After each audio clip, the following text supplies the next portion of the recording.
What's good, everybody? It's Big Game James. You know what it is. We in these streets. We in these mother-sucking streets. You know what it is. More Cowboys talk, but what I'm excited about today is me and my homegirl Star starting the Big Star show back up.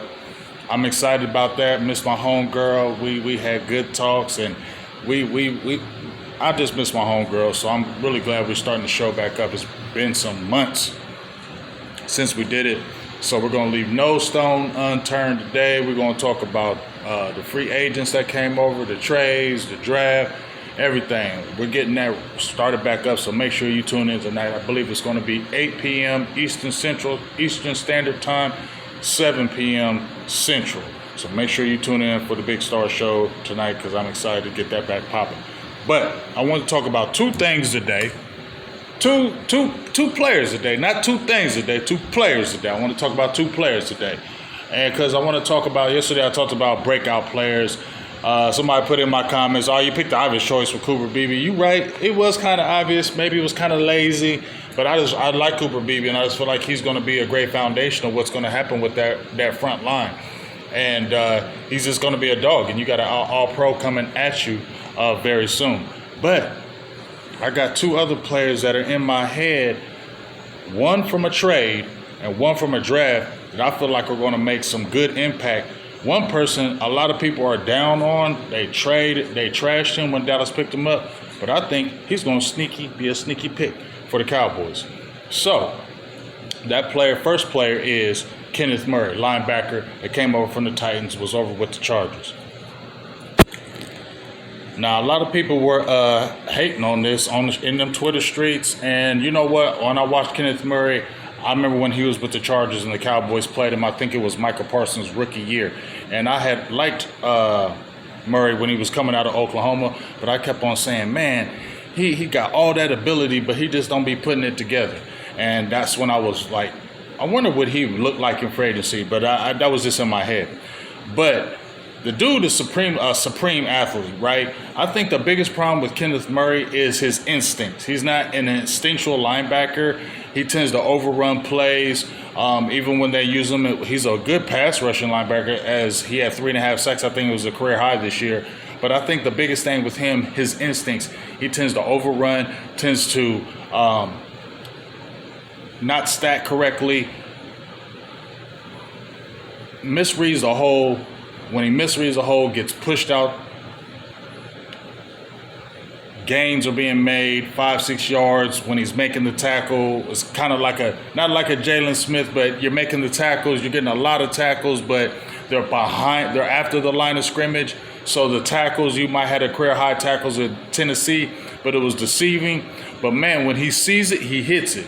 So I'm going to say that you're getting with Matt Eberflus, you having really good athletic ability. You getting in that linebacker room. You getting with Eberflus. You getting around that good chemistry, that good continuity. You get around that good energy.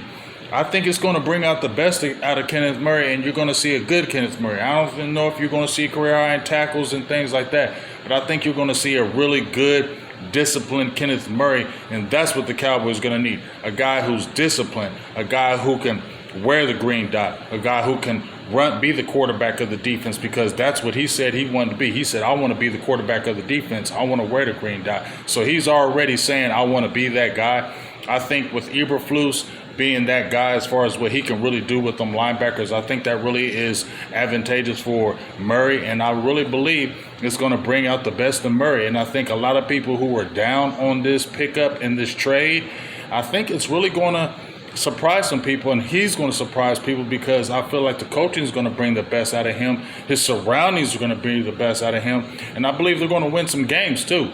So I'm not going to be down on that pick. I'm going to say that's going to be a surprise pick.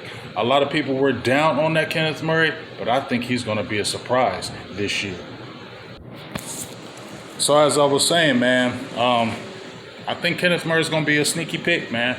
A lot of people, like I said, were down on it, saying, why'd you pick him up? He's one of the worst linebackers out there. blah, blah, blah. Okay, that's good, because I hope he heard all that on Twitter and used this as fuel to the fire, and really has an awesome year.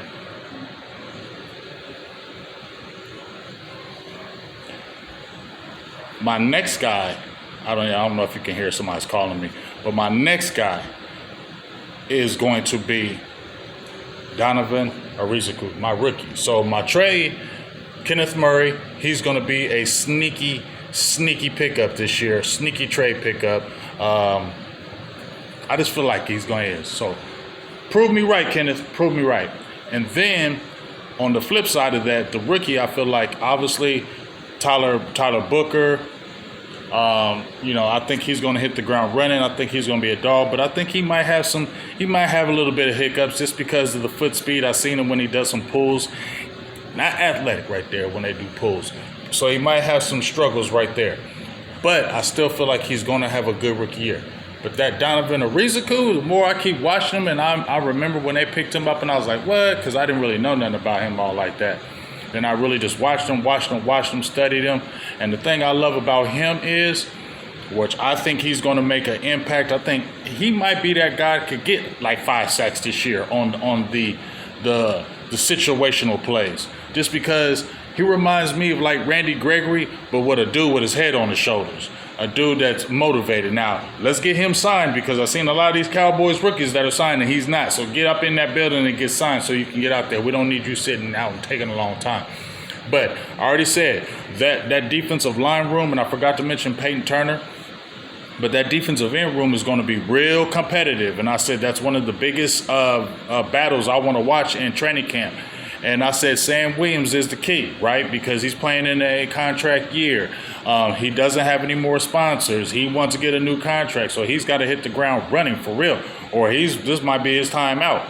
But Arizaku's going to be there. We know that for sure.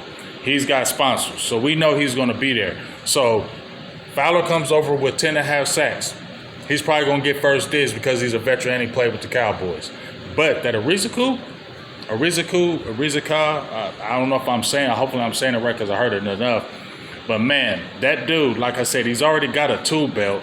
I mean, he's got at least 3 moves that he can do, and he's got a counter move that is really nice. Spin move, he knows how to play off the offensive lineman, get him leaning one way, have him going another way. 16.5 sacks, gets you for tackles for loss, is undersized, but he plays bigger. And that's why I said he reminds me of Randy Gregory, because he plays bigger than his size, because Randy Gregory wasn't a big dude, but he played a lot bigger than he was. Remember, we in these work streets. But as I said, I just feel like he's got an advanced tool belt. He plays bigger than he is. I love his attitude. He plays hard. He goes hard. Good background. Leader. Hard worker. That's what you want. And I'm not dissing Randy Gregory, but he had all the tools physically, but it just wasn't working, on the other side of it. But I feel like he reminds me of him with the bend, the where he can get skinny.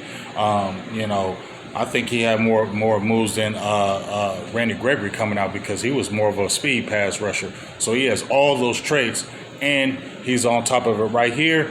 I feel like he can come in those third down situations when you're in pass rush situations and get in there and get them sneaky sacks and get like a 4 or 5 sack season as a rookie and show a little part-time stuff, and you see what he gonna be in the future. But I think him and Kenneth Murray is gonna be a slept-on pickup. People hated on it.